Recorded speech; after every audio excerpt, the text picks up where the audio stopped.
My name's Tim Devlin. I'm with Unity Technologies, and today I'm here to talk to you about this really long topic, unlocking and extending real-time to unlock and transform the fashion industry with DPC.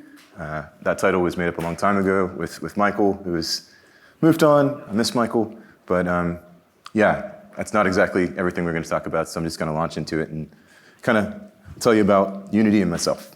So my name's Tim Devlin. I'm a senior program manager at Unity Technologies.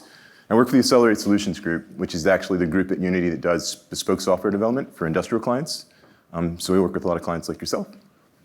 I'm based in Berlin now, out of EMEA, but I didn't always start out in Berlin. I'm actually from that little small dot, somewhere closer to here, a little bit further from there, in the world called Irmo, South Carolina. Weird place where people kind of talk like this. And we celebrate things like this. We actually have a festival around okra. Believe it or not, that's really my hometown. I've been to that several years, more than I want to admit. And we've perfected the art of frying anything. Donuts, Oreos, all of the above. Some of them are good.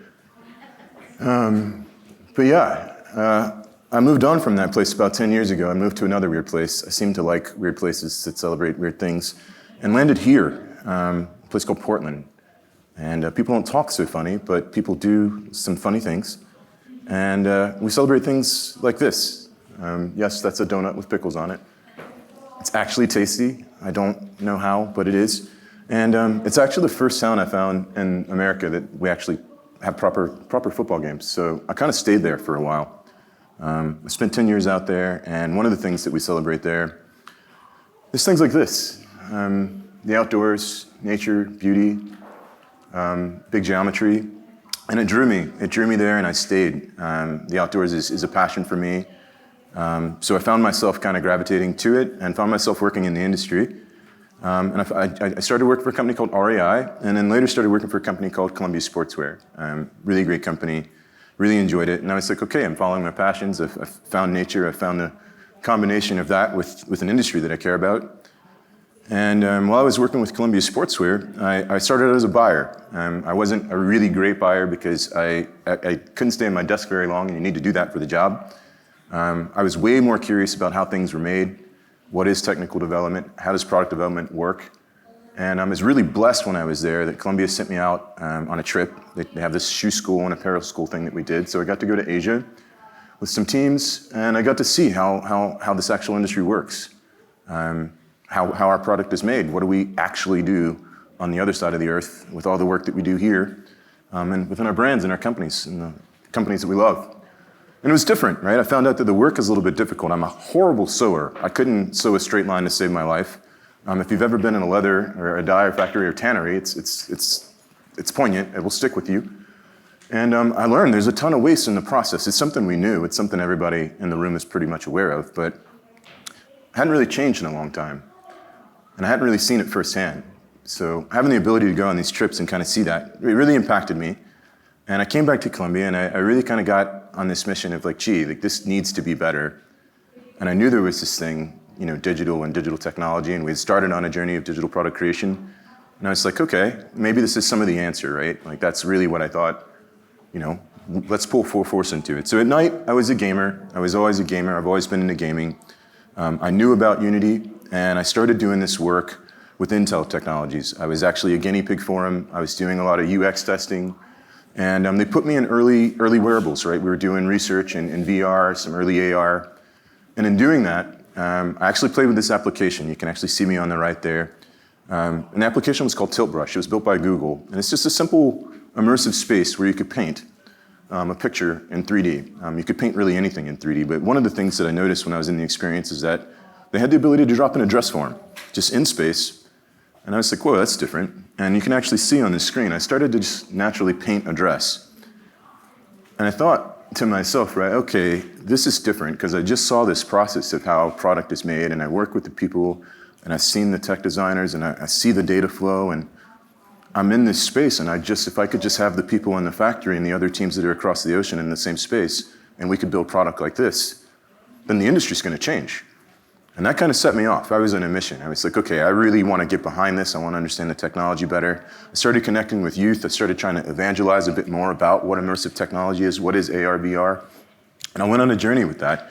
I got pretty passionate about it, and I started working with Unity myself, and I built some applications. Is this going to play? It's actually going to play. Okay, cool. I built this application with my buddy Rashil in the background. I'm there, and this is an application we built for immersive in-store training. This is my buddy Cliff at Columbia.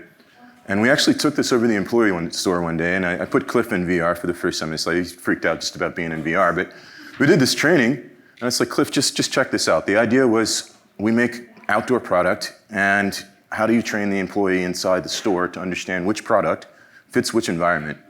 So we brought the actual environment in, right? We made it snow, we made it rain, and we made the employee match up and figure out, hey, this technology aligns with this climate. I put Cliff in, it seems really simple, and I asked Cliff, like, what do you think? And he came out, and he was really shocked. He was like, hey, Tim, this is awesome, this is amazing. I really had no clue we could do things like this. When my employee's on the floor, I come over and ask them, I'm next to them and I'm trying to train them around product knowledge. They're so scared to make an error in front of me or in front of a customer even, that they don't even want to talk. This is the thing that they hate the most. They hate being embarrassed. This is safe. We could train them in the back. We could get them familiar with the product. We can get them familiar with the product marketing and labeling before they ever even have to get on the floor. This is really powerful. Let's try some more of this. I was like, okay, that's cool. That's not in reaction I was expecting. And at the time, this was kind of native stuff. Maybe we should push it further, and we did. I found myself actually going out, and this was kind of early days, I think maybe 6, 7 years ago, I'm not sure. I ended up speaking at a conference in Berlin, and we talked about the prototype. So I found myself in a new step in the journey. I actually found myself moving to the third strange, weird city in the world that I decided to move to, and a place where we celebrate things kind of like this. At any point in the day, people will queue up for a currywurst, legit, always, and they're quite tasty, but yeah, again, strange city, strange food, and here I am on a journey with 3D, digital product creation. I got there, and I was talking to PI and made some connections there, and I ended up meeting up with a really innovative, kind of forward-looking company called Zalando, and at the time, they had a real cool wing in which, Zalando's an e-commerce platform, but from the data they moved across their e-commerce platform, they actually built 14 different brands, completely from data, sourcing their designs through AI from data. And they built a company called Z-Labels that grew in 10 years to do $1 billion in revenue, and they wanted to take that company fully digital. So we came out and we started educating them on browseware. How do you leverage 3D? How do you start working with 3D assets? And it was cool. I figured, hey, this is what I want to do, right? This is how 3D can start to change the industry. Companies that are digital natives, companies that aren't, if they adopt this technology, we can start removing some of that waste in the system. So the journey was kind of taking me where I wanted to go. I was happy about that. And along the way, I was realizing I was making some friends. I was meeting cool people, like-minded people. I was getting to see the world a bit, and they were on the same journey. And I hope you guys were doing the same, because, it's been a journey. We've all been on it together. It's been about, I think, 10 years since PI's been going, and I think it kind of actually started in New York, in this building. We also went to the club somewhere that was kind of weird, but I'm glad we're back here. And yeah, that journey kept going. Then it got estranged. I met a new friend, not so new friend, changed things up. And we all experienced the world going in a different direction. It slowed down. It got quiet. Our companies probably for the first time shut doors for reasons unexplained. Customers couldn't visit us. Goods couldn't move. And there was question marks on what was going to happen, when that would change. What would that change look like when it came back? So I figured this, right? For me, that journey slowed down pretty quickly. I was consulting. There was nowhere to consult. People do not need your services when their businesses aren't open. So what was next? And for me, what was next was, no matter what, seeing things getting weird in the world, driven by values. So I came back to Unity, and these are Unity values. Users first, best ideas win, in it together, and go bold. I kind of like to go bold sometimes, and I definitely like working with people, fun people. So I thought I could get behind this. I thought I could get behind the company. I always believed in their tech. So I started talking to Unity. I started working with Unity and found myself here. So it's enough about me. This is Unity. Let's talk about this now. Who first shared their stories in caves? Connected art, nature, and science. Led us toward new horizons. Who thought to capture motion? Spark an engine to life. Turn television into a playground. Every day, you create the playful, the functional, and the unexpected. You break down walls and take us to astonishing places. Tell stories, leap borders, and create beauty for tomorrow. Because at Unity, we believe the world is a better place with more creators in it, where everyone has a chance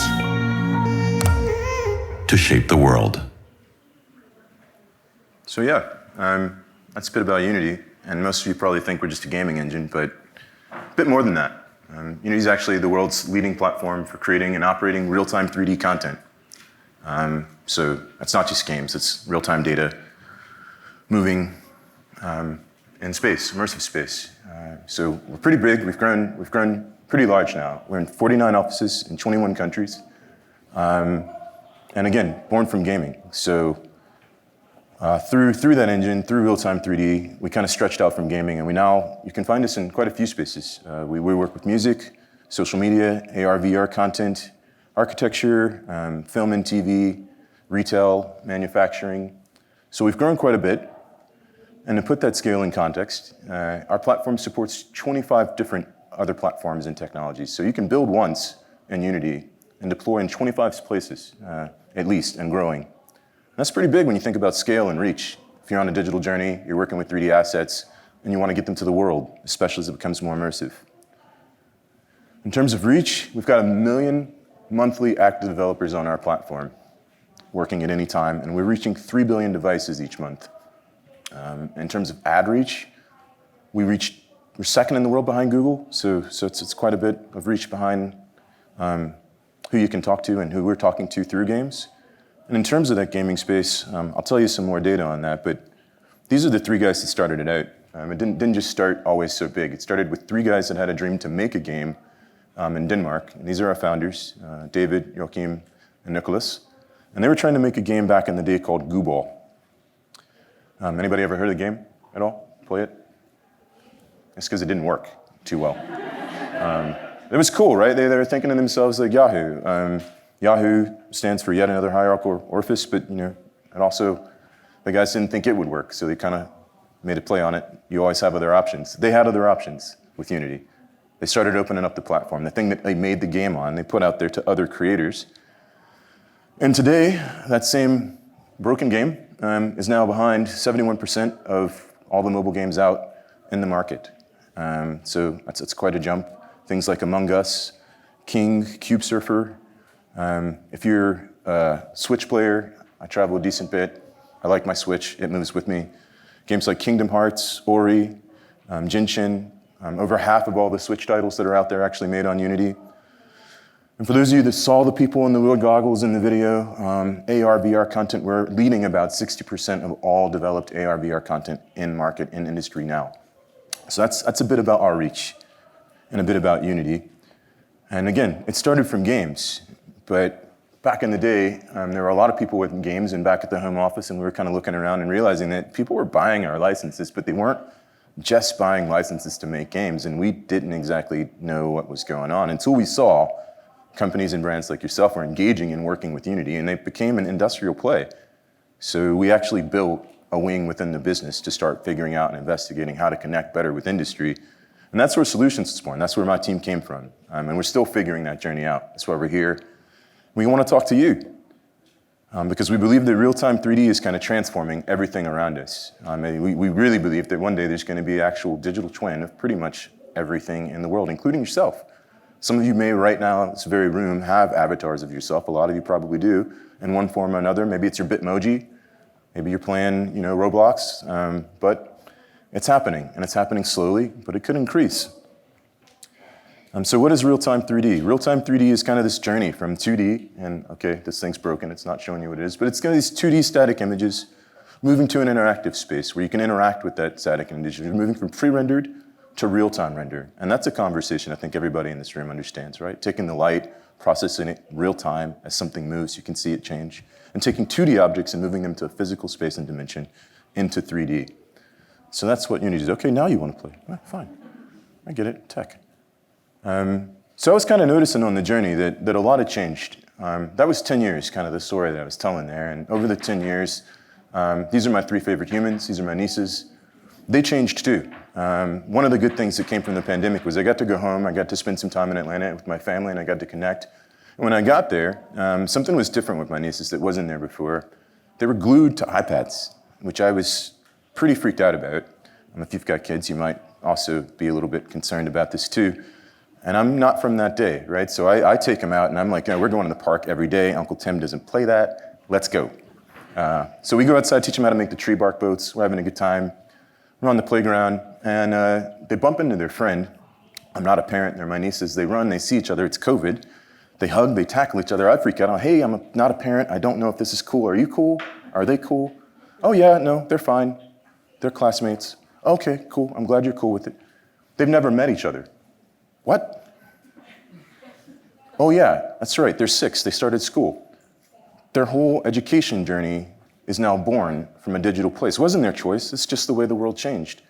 But it's now the standard. They've adopted it. This is how they communicate with their peers. This is how they embrace education now. That was a change for me. Kind of opened up my mind. Things were changing fast, really fast. I go back to Berlin. I'm talking to my friends, and I'm telling them about this story. I talked to my friend Gesina. Gesine's a graphic designer, and she was looking for a job at the time. I said, hey, I know this cool company. I think we need graphic designers, and they're pretty cool. They're fun. They got good values. Are you interested? She said, yeah, Tim, I'm scared. 10 years ago, when I studied graphic design, I worried about things like typography, print, layout. I worked with tools like Photoshop. That's all I needed. I had a portfolio. Today, I changed. I needed to know how to develop 3D characters. I needed to build 3D character content. I needed a portfolio that went beyond just 2D.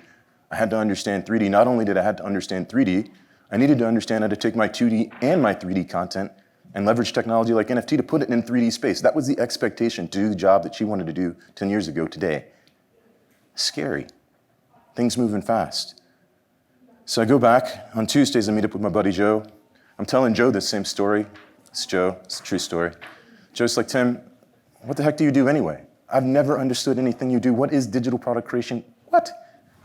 What is I don't get it. I'm like, okay, all right, I get it. People ask this all the time, digital product creation. He's like, Tim, can I just take a guess? Is it digital product creation and it's using digital tools to make physical products?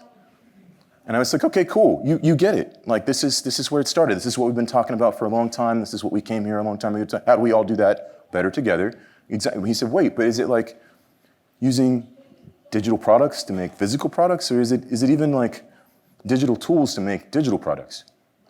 And it was the first time anybody kind of challenged and like thought about that whole ecosystem and which way the whole process was moving. But the truth is like, it was all three. It is all three. In 10 years it evolved. We're actually doing and making digital products, physical products from digital products. So, if you don't think that's happening, is a company like Nike buying up a full-on digital studio to make nothing but digital shoes that they're going to test and put into games to inform what they're making in the physical world. That's a real thing that's happening now.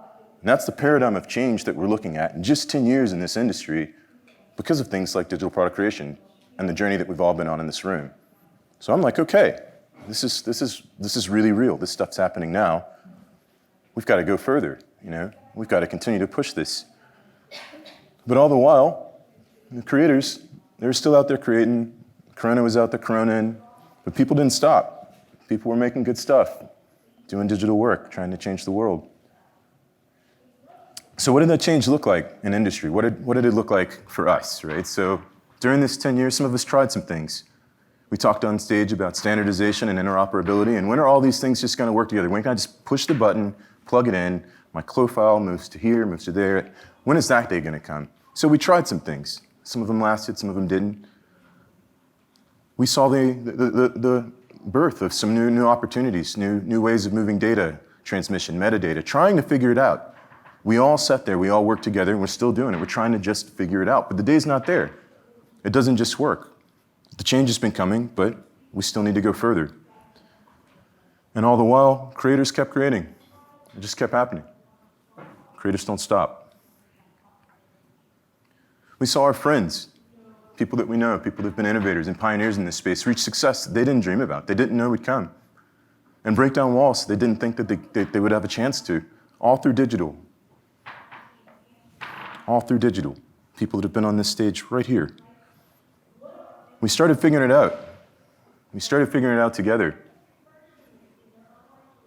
And all the while, creators kept creating. This is one of my favorite creators. Ariana, I can't pronounce her name too well, so I'm not going to butcher it, but it's called Under the Sheets. This is actually all digital fabric overlaid on natural landscapes.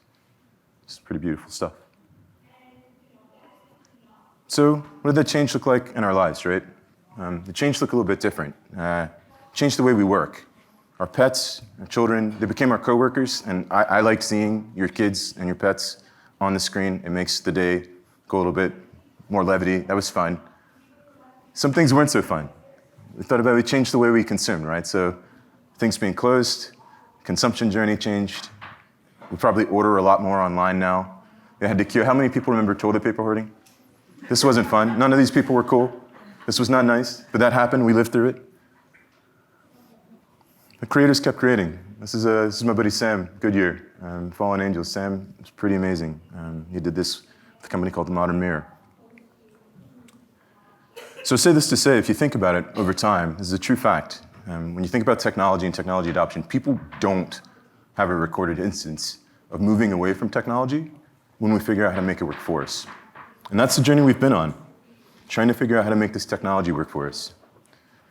So if I think about that 10-year journey, standing on this stage today, and I look 10 years back, when I first kind of found into the PI conversation and digital product creation, I look 10 years forward, and I think about that conversation, like the day, when is it just going to work? The only thing I can really tell you is that that day is a lot closer to now than it was then. Very complex graph, but truth. So with that, the time for change is now. The time for us to figure out how to change it is now. It's changing faster than ever, and it's going to continue. But then it got even weirder. This thing came along. Metaverse. We're all talking about it. What is it? When did it? Where? Who? What? Exactly. So, okay, what is it? Why does it matter? Quick definitions. The metaverse is kind of the next evolution of internet. It's this omnipresent, ubiquitous, universal space in which the digital and physical world collide.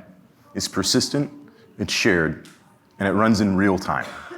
It's a simulation of parts of the world or the world in an immersive space, and it's actually becoming reality. A lot of people say Internet 3.0, who knows, but it's coming at us fast. So what do we do about it? Well, at Unity, is a new conversation to us too, but our technology supports it. And we recognize, say, like, there's a lot we should start getting behind. So we kind of teamed up with Live Nation and we built this thing called Insomniac, a project called Wide Awake. We noticed that people couldn't dance during the pandemic, and it's something that people like to do. I hope you danced last night. I did. But we built this. And this is an immersive program called Insomniac. We wanted to give the opportunity for people to dance during a time when they couldn't, back to people. So it took us 3 months of work. We plugged it together.